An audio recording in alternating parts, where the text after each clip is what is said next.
Բարի երեկո տղեկ։ Գորջա մամայի հետ ամեն ինչ նորմալ է։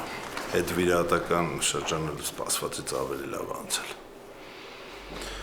Խոսելու բան կա տղեկ։ Հա, նստեք խոսենք, ընկեր Վարդան։ Սուրճ կուզեք։ Չէ, Մարիս ջան, շնորհակալ եմ, պետք չի։ Ես կուզեի, որ դու էլ ներկա լինեիր, քանի որ ակամայից դարձել ես այս ամեն ինչի մասնակիցը։ Տղեկ, Վարուժը լավ գաղափար ունի։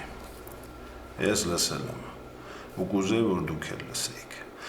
Այս իրավիճակում միակ լավագույն լուծումն է սա։ Ինչի մասին է խոսքը։ Ձեր ապագայի։ Հաշվի առնելով վերջին օրերի իրադարձությունները, ղեկավարությունը ինձ լայն լիազորություններ ա տվել։ Այսինքն ես հիմա ազատ գործելու հնարավորություն ունեմ։ Ու ինչ է դա մեզ տալու։ Հնարավորություն։ Որպեսզի ձերբակալ ենք Բեկին։ Ու նա իր արժանի պատիժը ստանա Նանեի, Արամի ու Սարգիսի սպանությունների համար։ Այդ չէր ձեր ուզածը։ Ձեր վրեժի իմաստը այդ չի։ Այդ էր, բայց դու ինչի ես վստահ, որ այս անգամ կոմոք կստացվի։ Որովհետև ես արդեն կոնկրետ գործողություններ եմ կատարել ու շատ շուտով դրա արդյունքները տեսանելի կլինեն։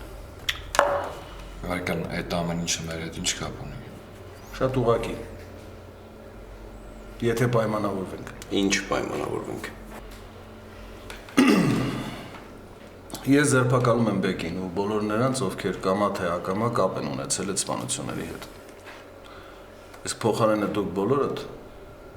գալիս եք ոստիկանություն ու հանձնվում եք։